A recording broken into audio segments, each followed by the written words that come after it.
இதில் இன்னொன்று என்ன அப்படின்னா, ஏன் வந்து பாஜகவினுடைய தலைவர் நயினார் நாகேந்திரன் நெல்லை தொகுதியை விட்டு சாத்தூருக்கு வந்தார்? இப்போ திருச்சுழியில் போய் அங்கே இருந்த சாத்தூர் அதிமுககாரரு புலம்புறார்.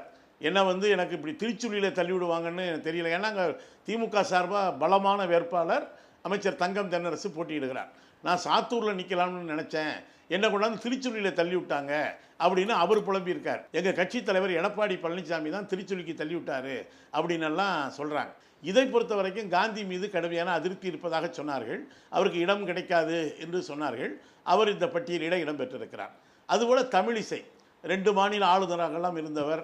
நீங்கள் தமிழிசை ஆனாலும் சரி, அதுபோல் சகோதரர் எல் முருகன் ஆனாலும் சரி, தமிழக பாஜக தலைவர்களாக இருந்து தோல்வி அடைந்தவர்கள் தான்.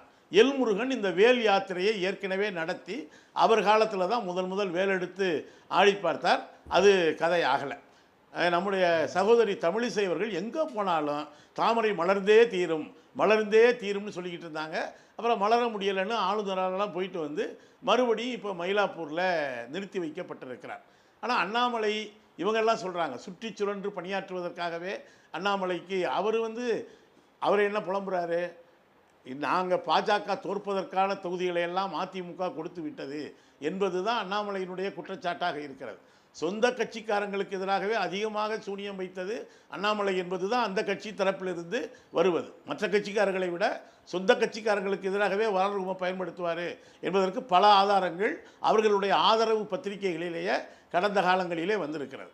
எனவே இந்த தேர்தல் களத்திலே அவர் 27 தொகுதிக்கும் போய் சுற்றி சுழன்று பணியாற்றுவாரா, அல்லது அவங்க தொகுதிக்கு மட்டும்தான் போவாரா, அல்லே போல் உயிரை கொடுத்து எடப்பாடி பழனிசாமியை முதல்வராக்கியே தீர்வேன் என்று சொன்னவர் தான் எடப்பாடி பழனிசாமியை கடந்த காலங்களிலே என்னவெல்லாம் பேசினார் என்பது நமக்கு தெரியும்.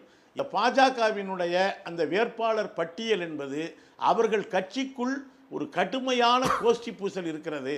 அவர்களுடைய பொறுப்பாளராக இருந்த கேசவர் அவர் மாற்றப்பட்டார். அதன் பிறகு இன்னொருவர் வந்தார். இப்போ பார்த்தீங்கன்னா இந்த பட்டியலில் எல் முருகன் மத்திய அமைச்சராக இருக்கார்.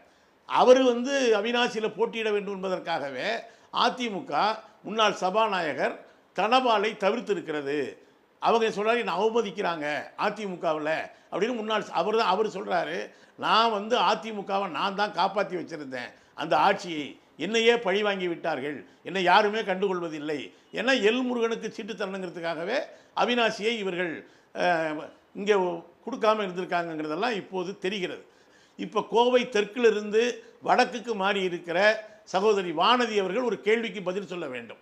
ஏன் கோவைக்கு மெட்ரோ இல்லை என்கிற கேள்விக்கு அவர் பதில் சொல்லிவிட்டு தான் கோவை வடக்கில் அவர் வாக்கு கேட்க வேண்டியிருக்கும். அதுபோல் தமிழ்நாட்டுக்கு இப்போ இங்கே கூட ஒரு விவாதம் வந்தது. திமுக தமிழர் விரோத கட்சின்னு எப்படி கூசாமல் சொல்கிறாருன்னு தெரியலை. எப்படி கீழடி அகழ்வாய்வு அறிக்கையை வெளியிட மறுப்பது யார்?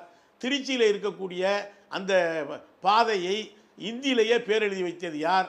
இன்னைக்கும் சமஸ்கிருதத்துக்கு அதிக நிதி ஒதுக்குவது யார்? தமிழை தள்ளி வைப்பது யார்? மும்மொழி கொள்கையை நீங்கள் ஏற்றுக்கொண்டால்தான் தமிழ்நாட்டினுடைய கல்விக்கு நிதி தருவோம் என்று சொல்வது யார்? எய்ம்ஸ் மருத்துவமனை இன்னமும் திறக்காமல் இருப்பது யார் என்கிற கேள்விகளோடு இணைந்தது தான் தமிழர் விரோத அணுகுமுறையை யார் பின்பற்றுவது, யார் நம்முடைய நிதி எல்லாம் கொடுக்காது.